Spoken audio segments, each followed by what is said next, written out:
Thank you, Kim. I want to thank you and the Global Forum for the opportunity to share the results of this study. Most of what I'm going to discuss actually was mentioned in some form or fashion yesterday afternoon, which was actually literally validating. So I think that's all very good. So I just have to mention one of the things that was mentioned yesterday afternoon. Slides. Sorry. There we go. Next slide. Sorry. The one thing that was mentioned was this company formerly known as IBM Watson Health. And they had initiated a partnership with Vanderbilt several years ago in which we had access to funds for a variety of different kinds of research projects. Kevin Johnson, who was our former chair of biomedical informatics, asked a few of us to generate some ideas about AI and education, and this was one of the ideas that we came up with, and they decided to fund it, which was really, I think, really quite good. So these are our collaborators. We did have IBM collaborators. They were not involved in the interviews that I'm going to describe. They were involved in some of the coding and interpretation. Next slide. We have defined artificial intelligence. This is the definition, our working definition.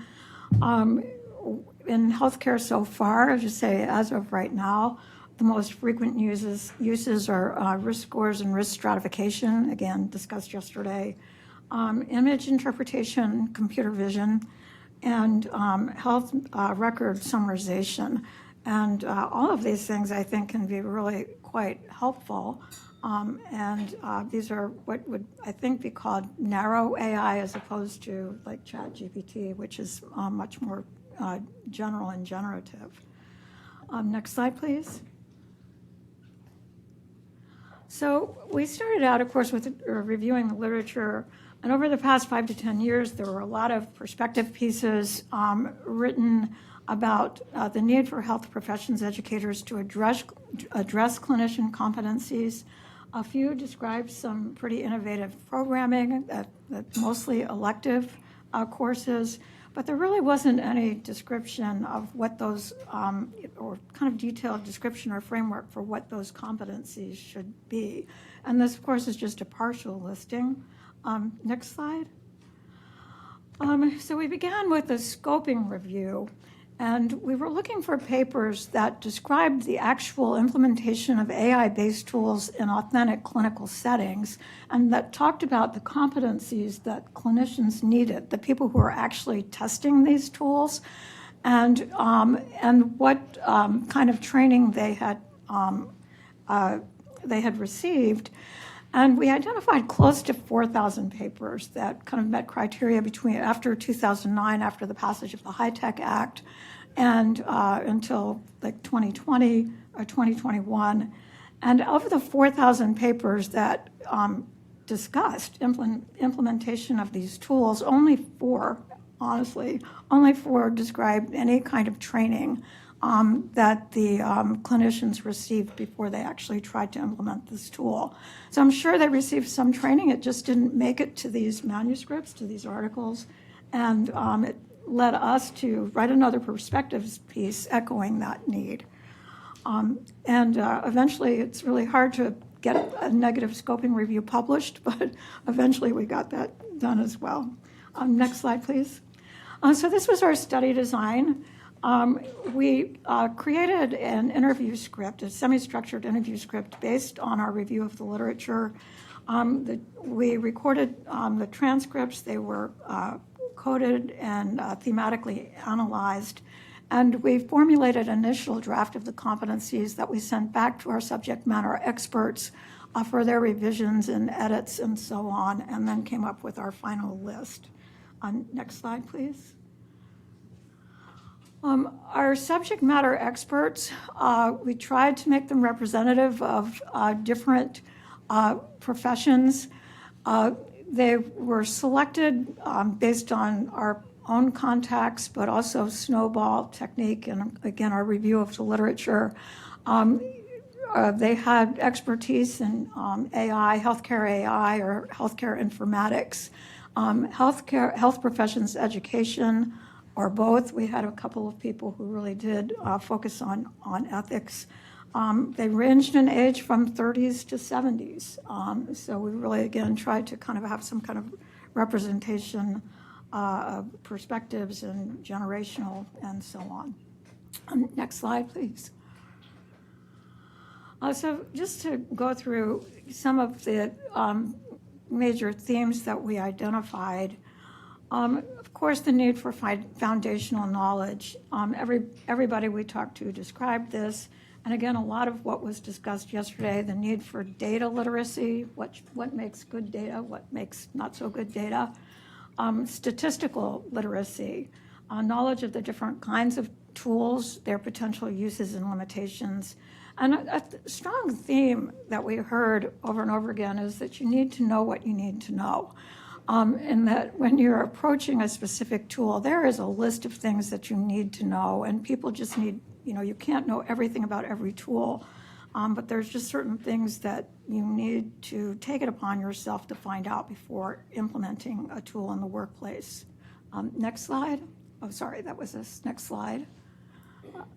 The next theme, strong theme, and again, echoing what was said yesterday, ethical, legal, regulatory, social, economic, and political issues. And in this, there were really two sub-themes. One had to do with the ethical responsibility that should not be abdicated of health professionals to their patients.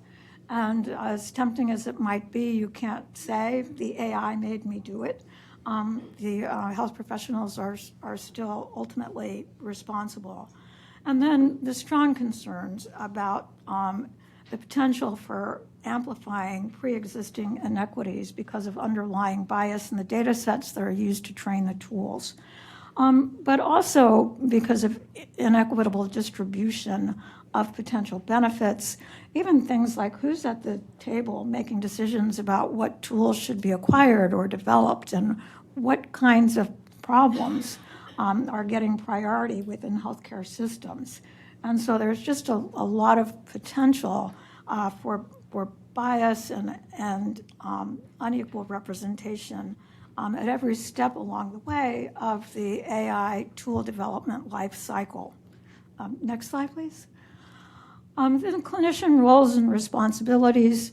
This notion technology is going to replace some of what we do. We have this feeling that it's not going to replace us, that it's going to augment us and maybe enhance our capabilities by freeing us up to do some of the less routine work. You hope that it would be that way, that we can figure out a way to offset some of the drudgery that's sometimes involved. But and again, then the physician's job is to really interpret guidelines and present it in the context of an individual patient and their values, and really use shared decision-making models to decide whether you use those recommendations or not.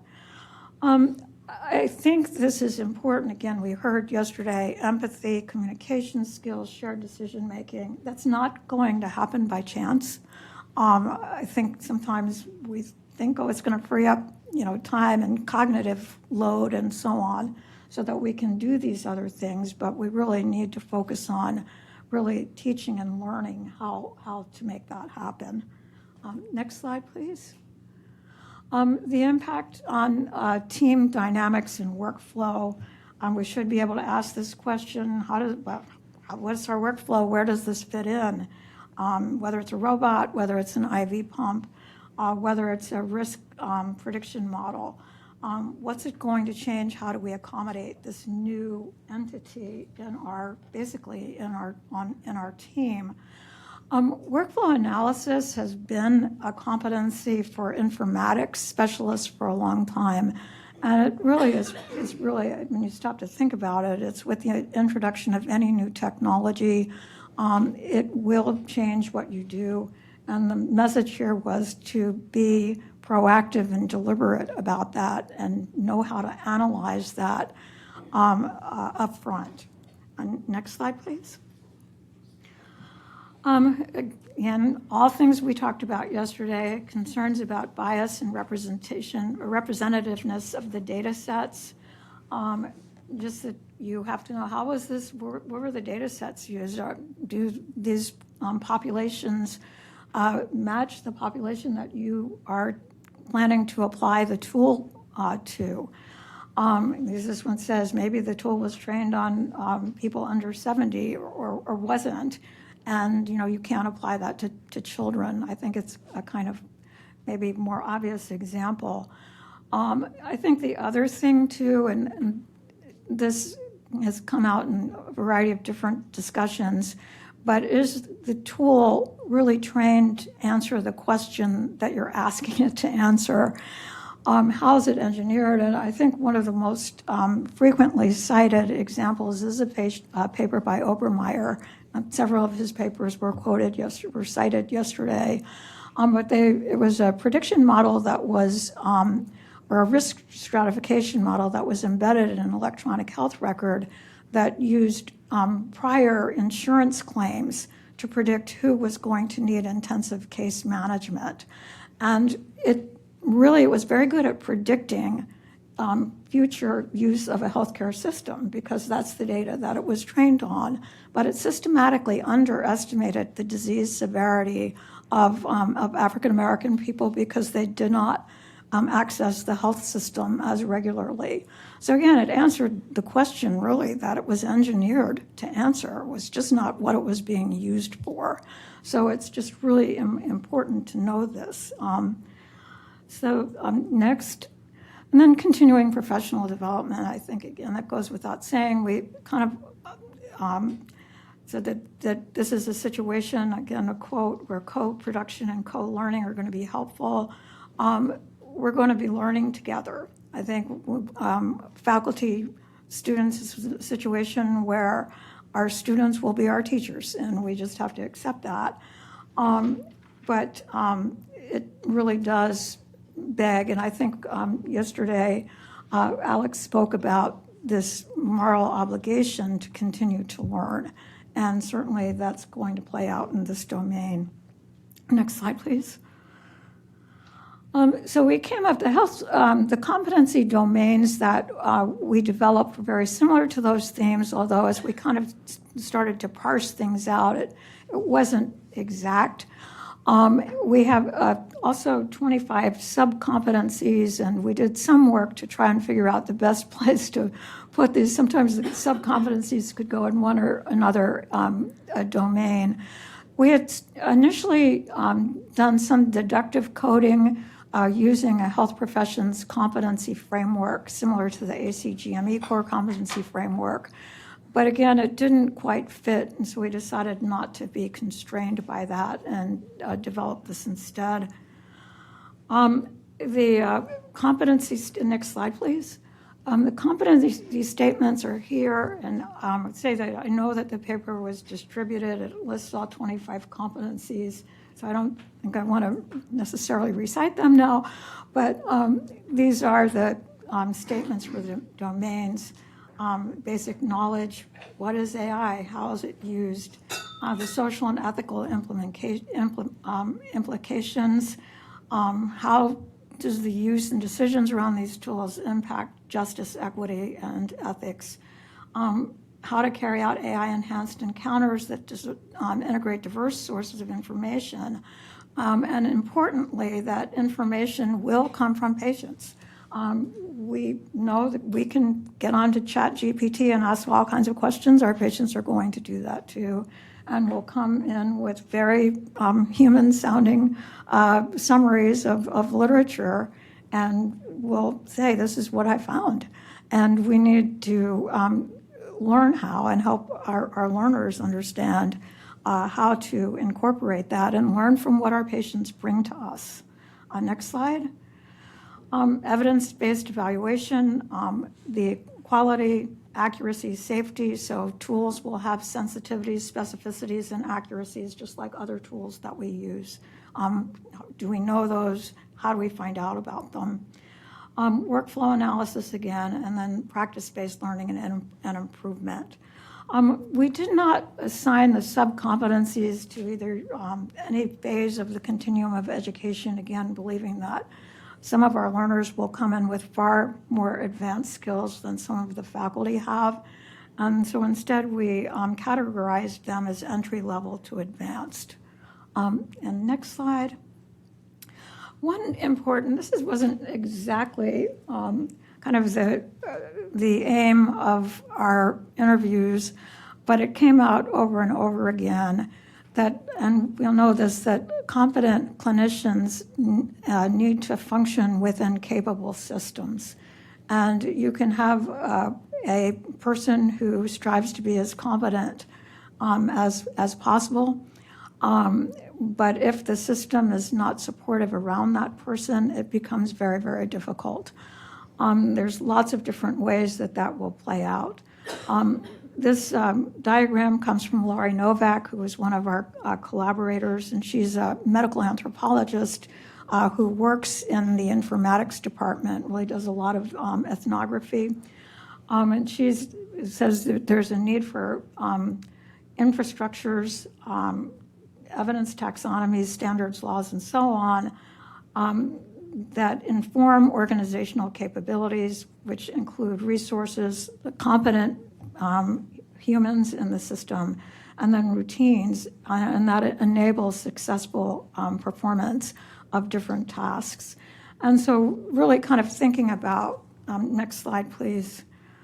I think more or less a model that we've seen in lots of different settings where there's the micro sphere, it's kind of where I think individuals that function need competencies. What are the meso level supports that might be at an institutional or an organizational level? And then what are the macro level supports, the regulatory environment, the laws, and so on? And all of these are necessary eventually for the safe use of tools. Next slide, please. Again, limitations, and these are also in the paper. We did talk about, again, narrow AI. And even though we had some questions at the end of the interview about chatbots and avatars and robotics, nobody really focused on that. And again, so we didn't get a lot about sort of this things that aren't yet being widely employed or weren't being widely employed when we did the study. We didn't inquire about the use of AI in health professions education. I think Allison addressed that some yesterday. There was a paper published in, I think, in an AMY guide just last week about the ethics of AI in health professions education. And we really didn't talk about its use in health system management. So again, some limitations. We really kind of focused somewhat narrowly. Next slide, please. But again, I think we heard a lot of what came up yesterday, just this sense that we're onto something big and we're onto something powerful, and we don't completely understand it yet. And so, these are people who are experts, and a lot of them do this work. And just the sense that we have to curb our enthusiasm somewhat. You talk about the hype and the fear, or the promise and the peril. But I think what came out is that we need to think about all of that equally. Next slide, please. And then some of next slide. My own thoughts. We will need experts, and it came out over and over again that we can't expect all of our learners or our clinicians to become experts in AI, but we will need experts, and we don't know necessarily what that will look like yet. We talk about like data scientists or informaticians being part of clinical teams, kind of thinking about that. We probably need our clinical workforce, that there's some subset that is expert, and they're the ones that will run the committees and that will run the monitoring infrastructure. So are we training those people? And the answer is probably not. And so that's something, again, not kind of core education for all health professions, but I think professionals, but I think that this is something that deserves a lot of attention. This is a rapidly changing field, but not all changes are visible, which I think, again, introduces some of the uncertainty and some of the angst. Even within an algorithm, by very nature of machine learning, the algorithms change. It's called algorithm drift, and you don't see that happening. And so, again, you just need to be very careful and continue to monitor. This idea of they say the black box or the inscrutability, you can't right now ask an algorithm, how did you come up with that answer? I would joke about it and say, you can ask Alexa a question, but you can't ask Alexa why.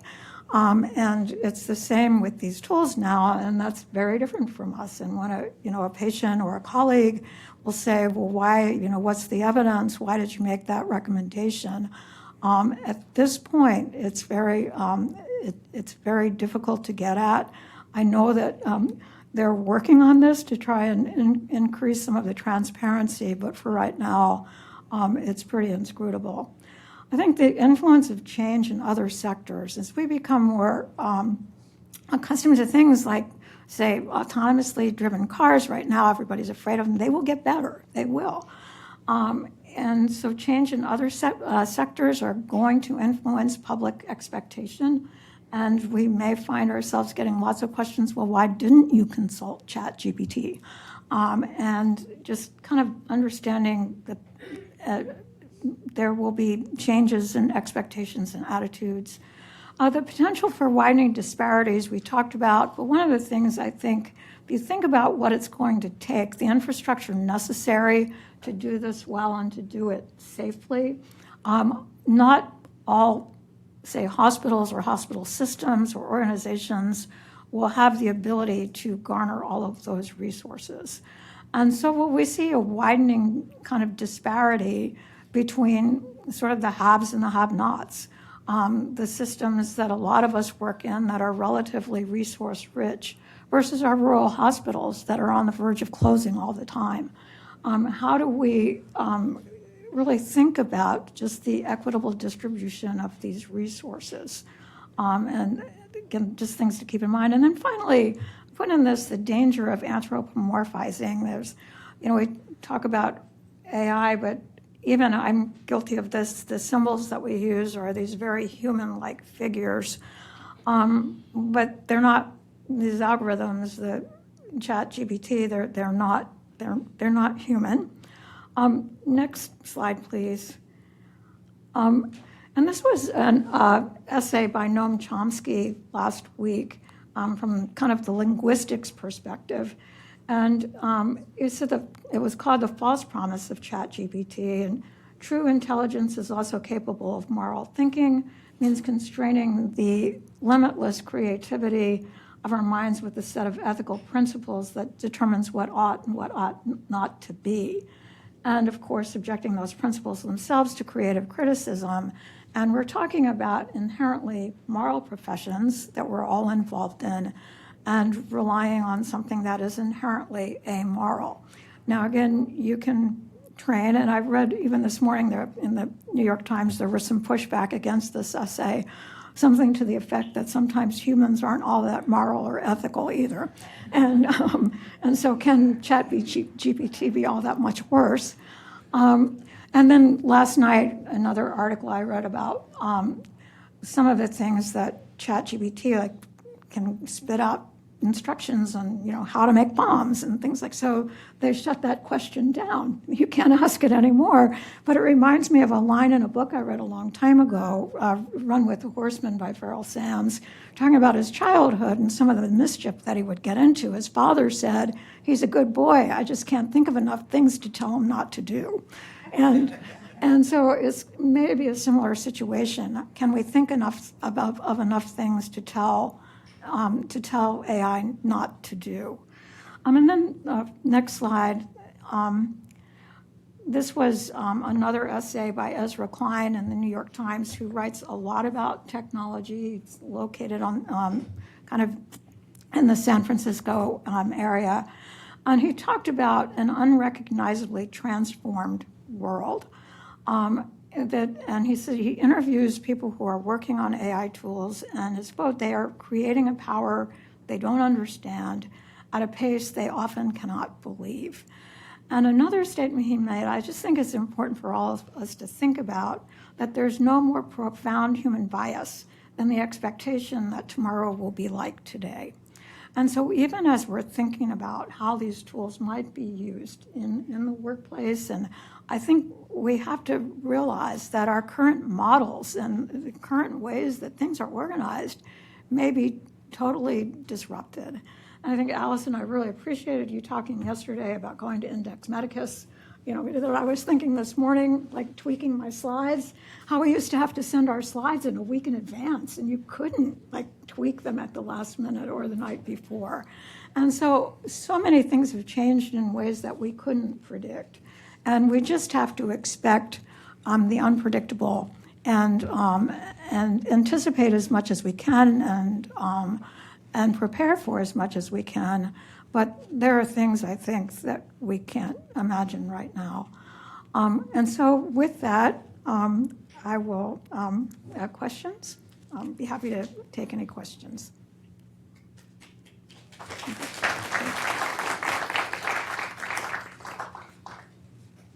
Thank you so much, Bonnie. It's nice of you to share this work and see our wide-ranging conversation from yesterday come together in a little more organized fashion. I do want to remind everyone that the manuscript describing the work of Bonnie's team is available. The link is in your agenda if you didn't catch that. So I'll get us started first. I think one of the immediate reactions that we've encountered with our educators as we step into this area, and you are very familiar with the hard work of curricular revision. We've been there together. How do we possibly incorporate this into already overpacked programs? And I think it may be a bigger issue as well of what do we need to do differently. We had a great conversation yesterday about the skills that the learners and the clinicians will need to bring, and that we are trying to recruit people who are in a growth mindset, but does our program, early especially, promote those skills? So I wonder if you have reflections on how to get this done. Well, it's a great question, and I think there are a lot of things that evolving knowledge. I working also with in another capacity on how do you best teach about health equity and social determinants of health, and topics that were also not covered even and deeply 10 years ago. And this question of how do you fit all of this into an already packed curriculum. I think it was mentioned yesterday that we have to think a bit about our pre-professional preparation, and that statistics is probably more important than calculus. And so there's some things that we may need to think about in terms of what our, we can loosely call our prerequisites are. So that maybe our students come in with a slightly different preparation than they've had before. And then I think it's like anything else, it will need to be some kind of foundational knowledge laid in some introductory way. Don't ask me what you take out in order to make room for that. But then a lot of integration into actual workplaces as much as possible. I think one of the other issues is that the faculty competency always lags behind the need.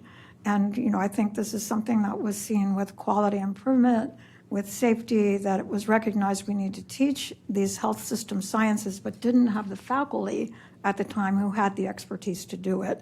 So we're going to be dealing with that. I think ideally really having informatics or AI specialists kind of involved in some of the teaching and even in some of the clinical experiences would be great. But I just say I wish I had a magic solution. I'm just glad I'm not in that business anymore. Sorry.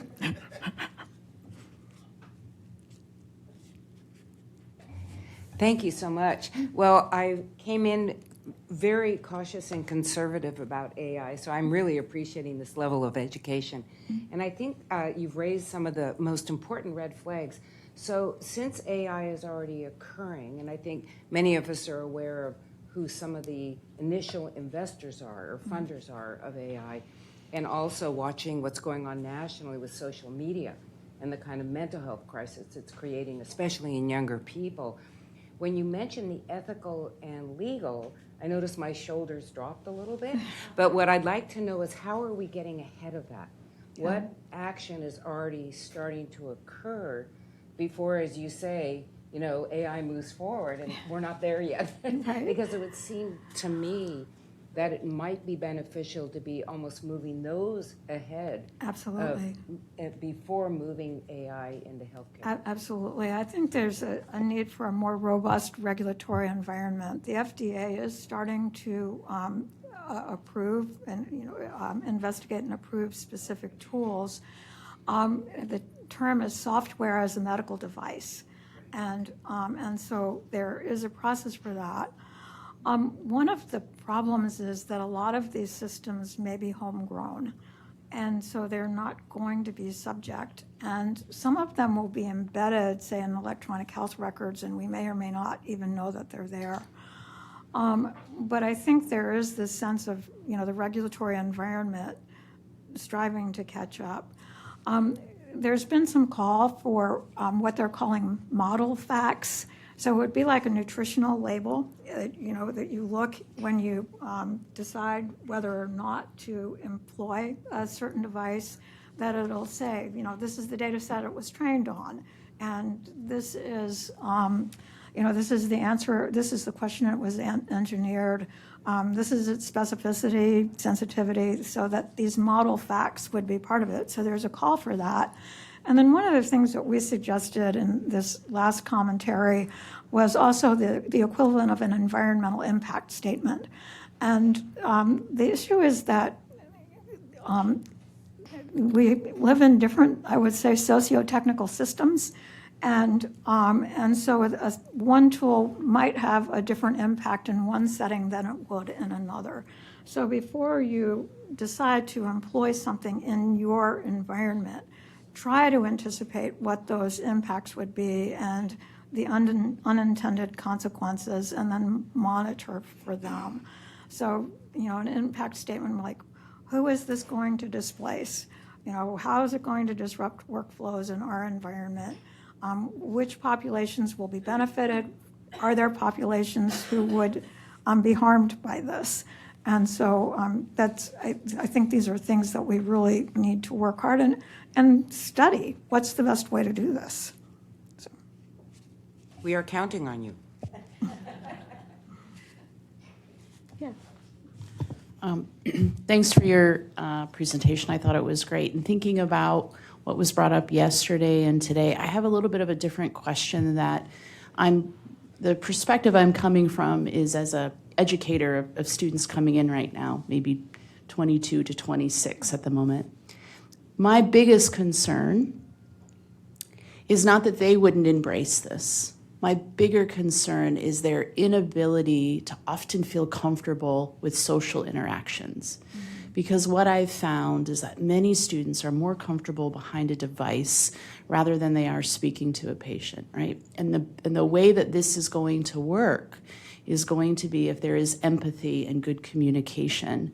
And so do you think that there is going to be, you were talking about a different set of skills as they're coming in, but will we have to kind of go back and remind our students what it's like to communicate in a very technical world?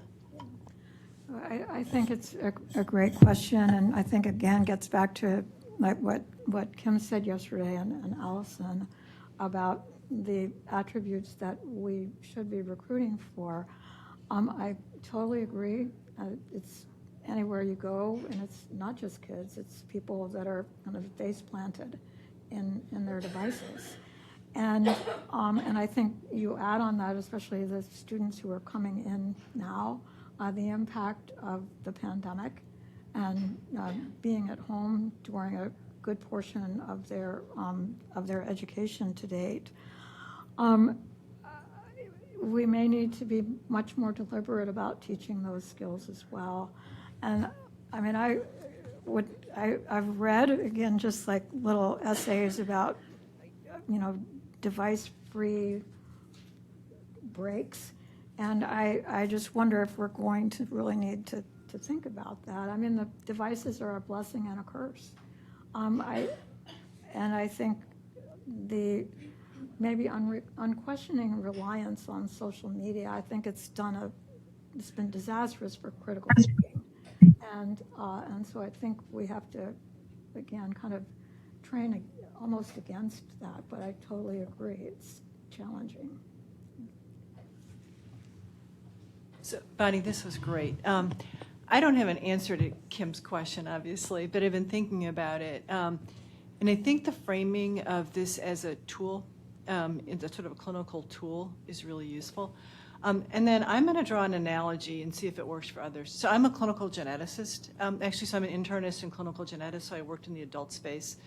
And I also taught the basics genetics course. So genetics existed, and I admit that AI did not exist. And I was, in a cutting edge place. So I tried to bring in, whole genome sequencing and its impact on care. Well, I did bring it into the first year course because I had control over it. And it, they learned it and then it died because it wasn't in the clinical space. And I was asked to give talks to fellows in oncology and here and there, and they're like, yeah, whatever. It doesn't make sense to me. I don't care. But then, magically, there'd be new genetic tests that would be available, whether it was hereditary tests or actually all the testing that we now do on tumors that are intensely genetic. And then everyone wanted to understand sort of the background. And then it was like that moment of need to know. It's the teachable moment. And then it stuck and it resonated. And it strikes me as very much the same, that if you are too far, so you can do the foundational things, but what I think, and I'm speaking for the MD world, I think we fail in the continuum, and that it strikes me that in the AI world, that we need to take the opportunity sort of locally, that as a new AI tool gets launched, that an opportunity is taken to say, okay, what's the CME, the GME, the UME impact of this so everyone knows what they're doing? And at the same time, then do the framework of what you were talking about, the very basic things. We're still going to teach basic ethics, basic communication skills. But then what are the enhanced things specifically around, sort of a case study kind of thing?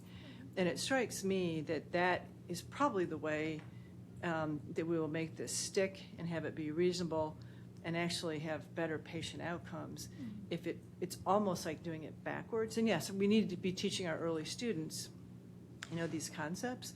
But it's really going to have to be rapidly evolving, because if you're too far ahead, people just look at you literally. I got it all the time with a blank stare. But then there will be pockets where it will come up as these different tools develop. So that's sort of my reflection. Again, it's not an answer, but I think it is a little bit of a paradigm shift in terms of you don't just start down here and then build, but it's much more sort of a circular, back and forth of learning. And I see, Mark, you want to make a comment, but I'll just interject briefly. Bonnie, you mentioned co-production, and I want to make sure everyone's aware. We actually have a group of interprofessional learners online with us right now, and they're going to have their own breakout group and have their own discussion, and we'll hear from them later. And so we'll be very eager for their participation in thinking this through. And then after Mark, I think Kim has a comment back here. Two things occur to me.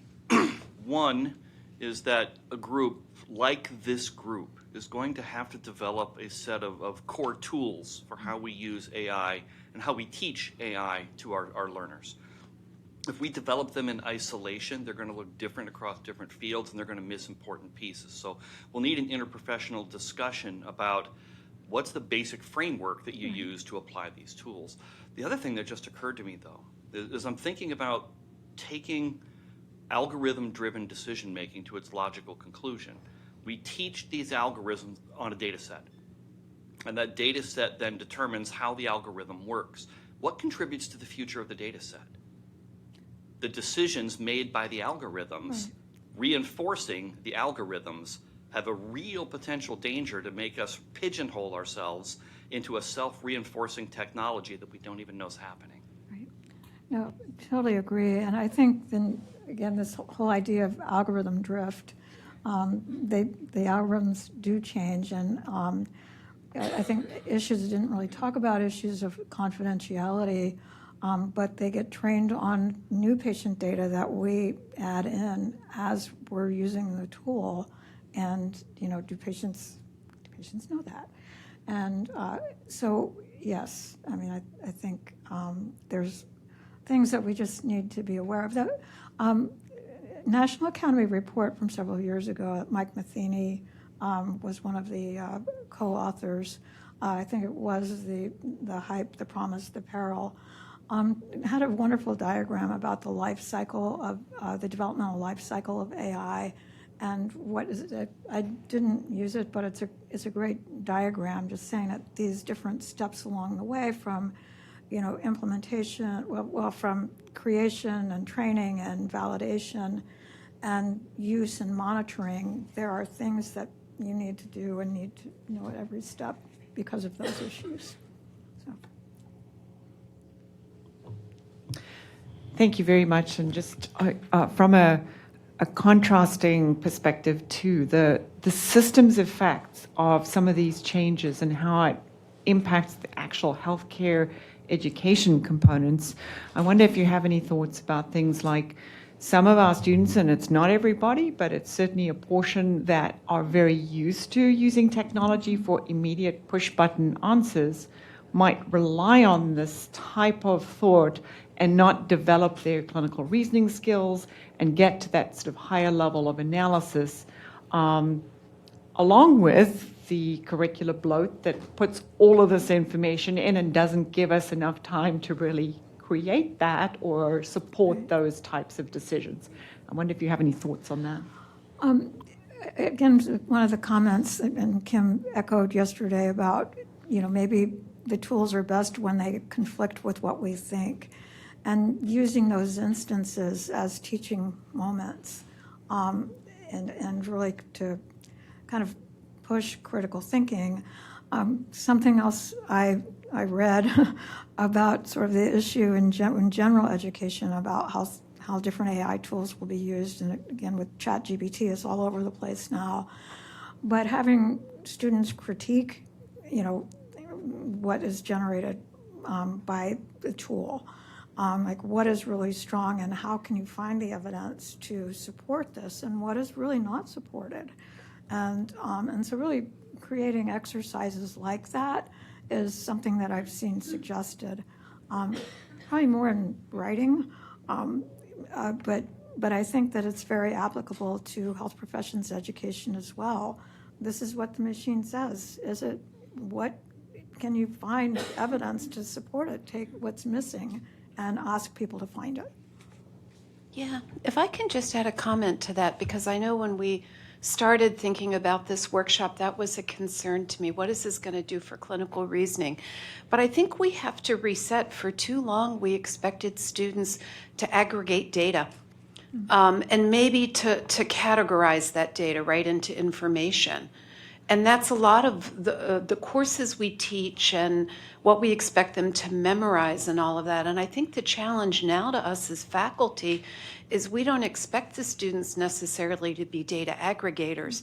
But if they could use AI and understand the nuances of what AI has handed them as data, right? Then we can really build out the clinical reasoning. We can spend more time clinical reasoning and analyzing that data and thinking above and beyond what AI can give our students. And just like many of us, I was like, oh wow, we're going to be looking at ChatGPT assignments. This is horrible for clinical reasoning. I've kind of marinated in this a little bit, and I'm like, cool, as long as they can analyze the value of the information and the veracity. So much with rote memorization, maybe. I mean, again, as a foundational key part of the curriculum. And I totally agree. And I speaking in an ideal world, that would start way before our health professions school and way before even an undergraduate degree, that it would start at least in our secondary schools.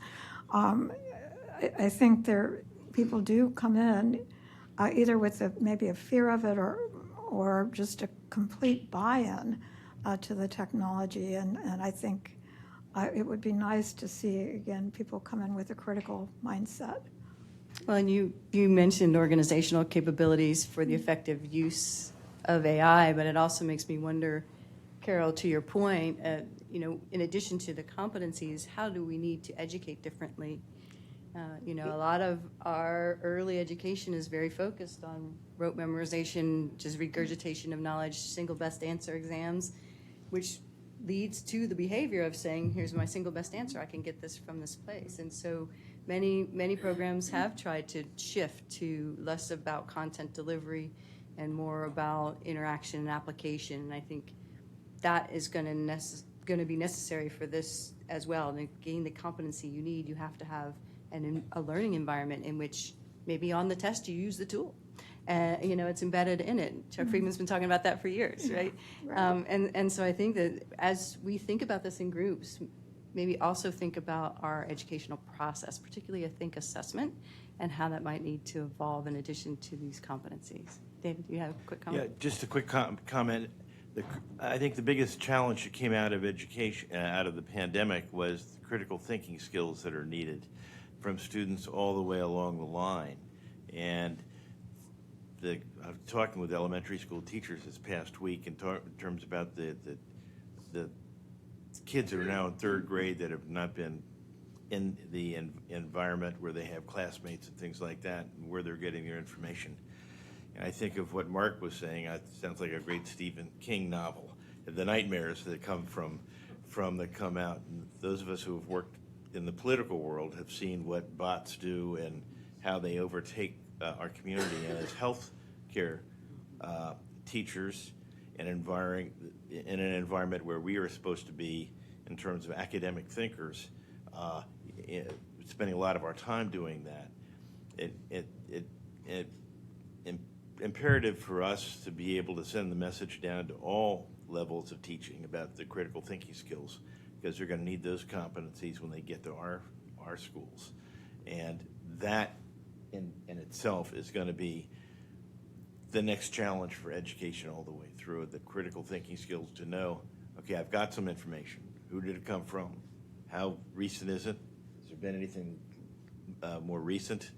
I mean, these are the things that challenge all of us that are in the field. It's a great step. I see you, Allison. Andrew, you had your hand up earlier, though. Did you still want to comment? A couple of you have made it, but just taking this a little bit further, I do think we have to, at some point, we're going to reach a tipping point. We've got to rethink the way that we're educating, we're preparing our health questions. Knowledge is not acquired in a linear way anymore. We can't keep testing it that way. We are so married, and our systems are so married to the way that we do. Andrea? I'm sorry. I'm so sorry. Our systems are so married to the way that we've been doing this for how long now, and yet we have these new tools. So building on comments that have also said that, are you aware of any place that is beginning to actually design a curriculum around tools like this? I mean, we had the same conversation about in a professional practice. Is it an isolated thing that we say, check, done? Is it a class? Is it a course? Is it a thing? Is AI a class, a course, a thing? Or is anyone out there thinking about changing the way that we teach so as to integrate AI into the curriculum? Well, the answer is I don't know a curriculum that's kind of structured around AI tools or the technical capabilities. But I think, AI in education, if you really kind of think about some of and I know the AMA is starting to think about supporting precision education. And I think that could be very disruptive, if you really focus on analytics that point learners to what they need instead of what 100 people like them should need. And that may be an interesting way to kind of introduce, kind of the use of tools in a different way that may seem to be very beneficial. But in terms of, and I just wonder what that would look like, to say that, that the curriculum was somehow structured around the tools. I do think that early introduction, I agree with, using opportunities to introduce them every step and explain them every step along the way. But yeah, I think that it's a great question. But I also agree, again, that we're really it's hard for us to think about what we do in ways different than we've already done them. And even with all of the curricular reform that's happened, and, in competency-based progress, it's hard to break free from that. I mean, everything is kind of structured in certain ways, but I think it's a great thought experiment for right now. And we could pilot things. I think piloting, can you find an opportunity to, break off a small group of students who may be interested and see what, figure out what that might look like. And Dr. Cornelius James, who spoke at our pre-workshop virtual session, he's going to be in the session with students. He's embedding it in the teaching of evidence-based medicine. And so I do think people are interweaving it into the existing model, but I think at the same time we see shifts to the point, David, and then the social interaction point that was made across the room of less everybody sitting in lecture hall and more of working together in teams where we can promote not only the critical thinking, but some of the communication skills and professionalism.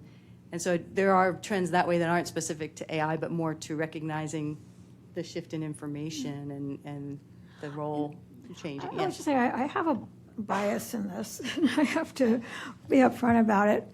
If I were thinking about health professions education, if I 30 years ago or something, if I were 30 years younger, I think that my big focus for all of the health professions would be basically the health of all people and all populations and health, basically health equity. And how do all of these tools, how can they all be used to achieve that? And that's kind of how I would frame now. And what does each of the professions have to contribute to that ultimate goal? How do we work together towards that? And what are the different tools, whether it's AI, whether it's communications, how do we put all of it together for that goal? And so that's my particular, so I wouldn't reframe around the tools, I would reframe around the larger goal. That's just, so. Just to be clear, I wasn't necessarily, I probably said I not suggesting we frame around the tools, but integrating the tools as a part of the methodology. It's just a part of the fabric of what we use. Thank you for quite interesting discussion so far. I have a kind of a two-part question. The first one is related to timeline. If you had a crystal ball, because we have to do some work, and we got to figure out when we're going to get there. And related to that crystal ball timeline is the integration with healthcare systems, because they're going to pay for it eventually. So what do those two timelines look like? I think it depends on who you read and what you read. Like this, Ezra Klein says in his essay that it's not going to be years, and it may not even be months. So that's a little bit, they talk about future shock. I don't know if anybody read that book way back in the 1970s, that the future happens more quickly than we're able to comprehend it. And we may be at one of those moments. But the timeline is quick, and I do think that it requires a lot of action now. I think with the health systems dealing with so many other issues, we were talking last night at our table about the nursing crisis right now and the impact of travel nursing on, health center budgets. And so I think, again, you talk about cognitive load. I think health systems have cognitive load as well. And so we have to do these things, I think, pretty urgently, at least think about the infrastructures that are needed, and have a group of people that are earnestly thinking about that. Because I think it's going to be here personally, just based on what I've read. And I'm not an expert. I just want to say, that disclosure, I am not an expert, but I think we need to be preparing now. So, just like we need to be preparing for the next pandemic. So this has been a really rich discussion. We have an opportunity to transition into breakout groups momentarily, but first let's thank Bonnie for the presentation and conversation. Thank you so much for being here. And I would remind everyone, as we're thinking about what this sense of anxiety, the commentary that some of the folks in the forum did around AI and health professions, the link is in there, and at the very end of that piece, there is a box that says actionable steps at your institution right now. And it's really foundational of maybe the faculty should learn about this and who are the relationships we need to build. And so folks might want to be looking at that if you're feeling a little unsettled about timelines and how to move forward. So we're going to be able to go into groups and think about the competencies that have been proposed and methodologies that we might use to integrate this. For those who are joining online, you are going to get to view the interactions of the learner group. And we're all going to be taking a quick break, but those who are online, do not turn off your computers. Stay in the session, and that you'll get to hear from the students. That session is being moderated by Molly Hobensack, who's a PhD candidate in nursing informatics at Columbia University. And Dr. Cornelius James and Dr. Carl Shaparis will be there backing up the learners and listening into their conversation as well. And so as we transition to our groups, each group will be thinking about their ideas. We will have time when we come back together to hear from the groups that have been here in person. And then, as I said, we'll hear from the learners as well and their reflections on what they hear from us, as we know that they, as we discussed, are a part of the co-production as well as the original ideas they had themselves. So we'll transition to a break and see you all shortly.